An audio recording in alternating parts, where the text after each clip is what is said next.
या कैंसर में इस्तेमाल होने वाली दवाइयों के कारण हेयर लॉस होता है।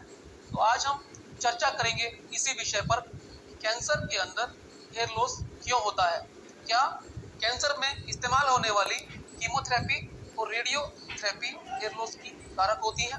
तो आइए विस्तार से जानते हैं। जैसा कि हम जानते हैं, हेयर लॉस कैंसर में एक सिम्टम होता है और बहुत से लोग तो हेयर लॉस होने पर व्यक्ति को कैंसर होने से संबंधित मान लेते हैं। आज हम इसकी सच्चाई पे बात करेंगे।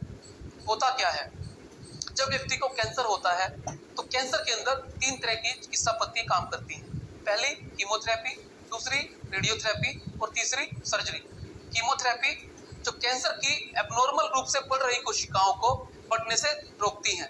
ये मेडिसिन्स, ये दवाइयाँ जब एबनॉर्मल हो रही कैंसर की सेल्स को रोकती हैं तो उसके साथ साथ ये नॉर्मल सेल्स को भी नुकसान करती हैं और इसी कारण से मनुष्य को बहुत से सिम्टम्स, बहुत से लक्षण नजर आते हैं, जिनमें एक लक्षण है बालों का तेजी के साथ झड़ना, बहुत तेजी से हेयर लॉस का होना।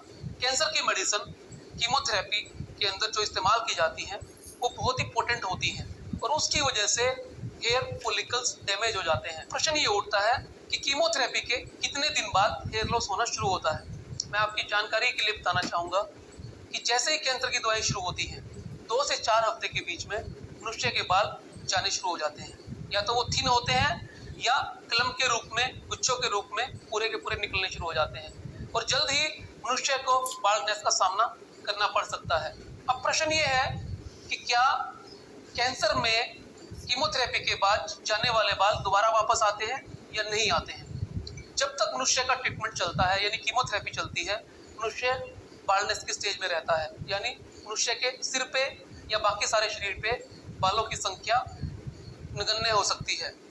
इसके साथ साथ जैसे ही मनुष्य का ट्रीटमेंट बंद होता है, ट्रीटमेंट के कुछ हफ्तों के बाद यानी 3 से 6 महीने के अंदर मनुष्य के सारे बाल वापस आ जाते हैं और ये बाल फिर परमानेंट मनुष्य के साथ रहते हैं, अगर दोबारा से मनुष्य कैंसर से पीड़ित ना हो या कीमोथेरेपी की आवश्यकता ना पड़े। यहाँ एक बात और जानने की है, जब कीमोथेरेपी के बाद यानी ट्रीटमेंट पूरा होने के बाद मनुष्य के बाल वापस आते हैं तो ये बाल वैसे ही नहीं होते जैसे मनुष्य के कैंसर होने से पहले अपने बाल होते हैं।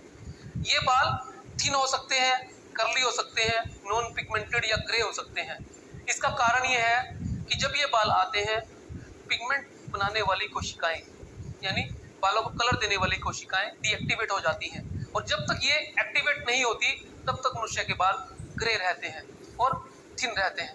अब प्रश्न ये उठता है, क्या कीमोथेरेपी के या रेडियोथेरेपी के दौरान जाने वाले बालों को रोका जा सकता है? नहीं, बालों को रोका तो नहीं जा सकता, लेकिन कुछ दवाइयों के जरिए, कुछ मेडिसिन के जरिए इन बालों को दोबारा से रीग्रोथ की स्टेज में लाया जा सकता है या इन बालों को तेजी के साथ दोबारा वापस लाया जा सकता है, वो भी जब कीमोथेरेपी खत्म हो जाए। कीमोथेरेपी के दौरान किसी भी दवा से या किसी भी प्रोसीजर से इन जाते हुए बालों को रोकना असंभव है। जब बाल पूरी तरह चले जाएं या मनुष्य बाल्ड हो जाए तो उसकी कवरिंग के लिए विग, पैच या किसी तरह की फिक्सिंग भी हम करवा सकते हैं। आज के वीडियो में हमने जाना कि कैंसर के दौरान चलने वाली कीमोथेरेपी और रेडियोथेरेपी से बालों के झड़ने का किस तरह से संबंध है और किस तरह से हम ध्यानपूर्वक इन बातों से पार पा सकते हैं, किस तरह से हम अपने मन को समझाकर इस समस्या से निजात पा सकते हैं। मित्रों, अगर आप चाहते हैं कि बालों से संबंधित ये वैज्ञानिक ज्ञान पूरी दुनिया तक पहुंचे